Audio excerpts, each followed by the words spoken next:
Sa man naguban si mo check up. Sa pending? Ano naman yan?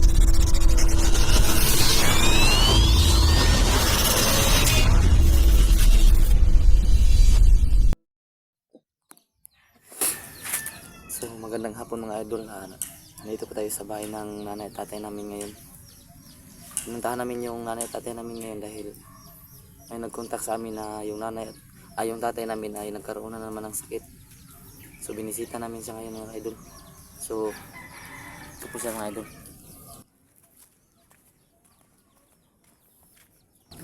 Ngayon pa.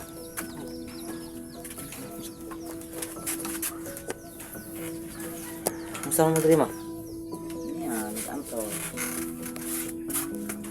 Wanay ka panyapon. Masakit ko ang pag inyong amahan. Kinsa man ang mga sadgar da? Sige nga naman mo na. Di parking. Ikaw tuloy mong gibati, kira? Pubungan mo ni. Nagilog ko na. Kitang sabay-sabay mo sakit ni Papa, eh.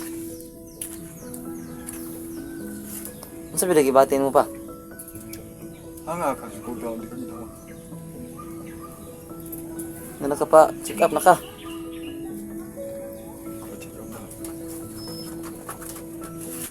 Sa man naguban si mo check up.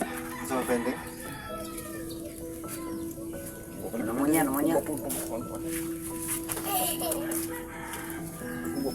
Hanga so kayo pa?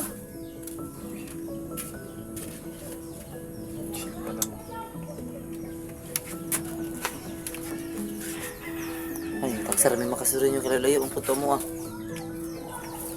Huwag ni kong tags mo, ay dyan may kabalo. Nana din na din yung gibati day. Dugay na mo gikuan pa? Hindi man nato. Monitor ko sa iyong sitwasyon. Kung hindi ka Ang patik kabalo. up. Kung hindi ka patik up. Nang hindi na ito mamonitor. Ayun, hindi ka patik up. Layo ko ito. Pag-monitor sa inyo ha.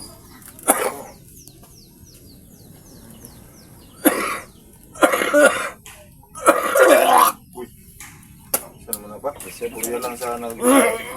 Pasensya na sa... Pasing tabi po sa mga kumakain ngayon mga idol. Tabi po. Oh, magandang tao.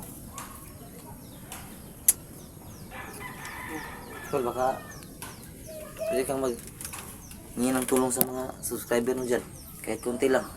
Ikaw yung mas marami ng ano. Kahit konti lang. Yung sa akin. Tao.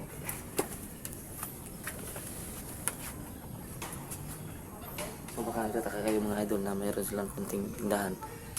Wala pong trabaho yung tatay ko dahil may sakit po siya.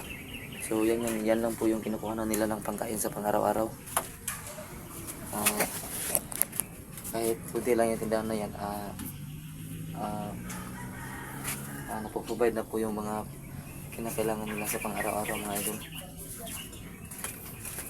So wala kami may tutulong sa kanila kasi parehas lang kami walang wala. So sana sa mga mabubuting loob dyan, sana po kahit kunti lang po para po pambili ng gamot sa tatay ko.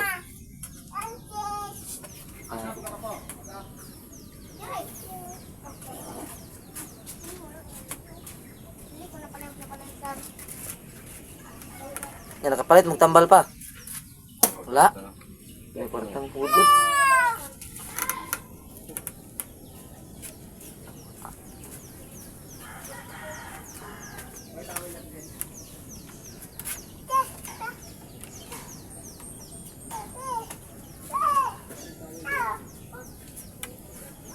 Payag tambal, wala. Wala pa. Wala kwarta. Ano kung may bukas din mo? I-check kong bagan. Bugawin ko lang na.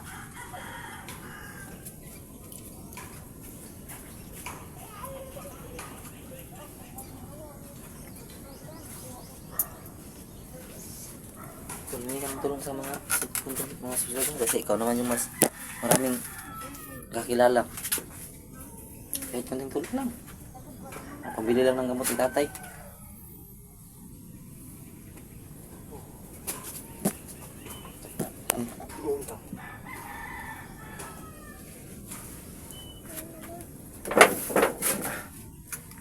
Hello po mga idol, magandang hapon po sa inyong lahat.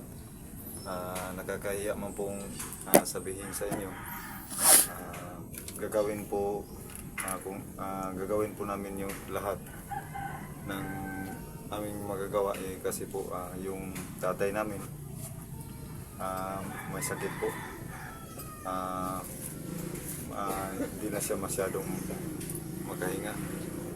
So ako po ay humihingi ng kahit kunting tulong lang po. Pakapalan lang po ito ng mukha para sa aming tatay.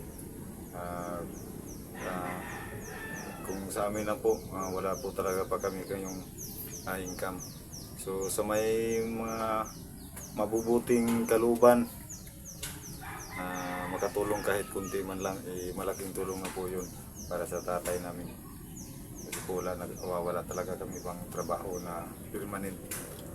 Sa mga ano na po, sa may mabubuting puso na makatulong. Kung iisipin niyo po, kung saan po ay sobrang kahiya po ito, pero para sa tatay namin gagawin po namin lahat ng aming magagawa hanggat kaya namin. So yun lang po, maraming salamat. Oo nga, yun nga po mga idol, kahit sobrang hiya po, kaya po talaga na humingi ng tulong sa inyo. Gagawin po namin para po sa ikakatagal po ng buhay ng tatay namin. So sana po sa mga may mabuting loob dyan, kahit piso lang po, isa na pong malaking tulong na yan mga ka-idol.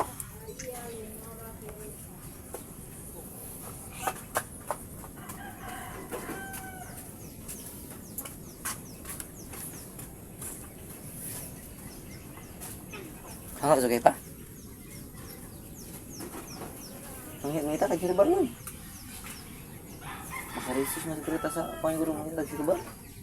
Para ginawa lang siya ba? Kung tayo pang palit yun na rin kuhan yun.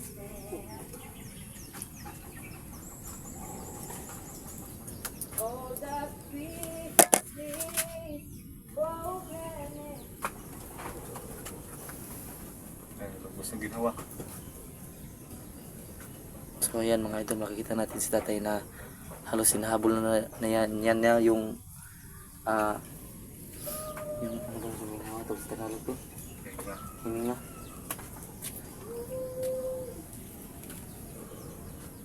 So hanggang dito na muna mga idol, kasi maghanap pa kami ng pwedeng panglunas sa tatay namin, kahit herbal lang po. So ulitin ko, maraming salamat sa pagsuporta sa amin, at sana may mga mabuting loob na tumulong sa amin. At pakisupport na rin po sa mga kanya-kanyang channel namin. Ronil Adventure, Bird Strike TV, G-Chris TV, and Prime TV. So yan lang po mga idol. Maraming salamat. At magandang hapon sa inyong lahat or magandang umaga.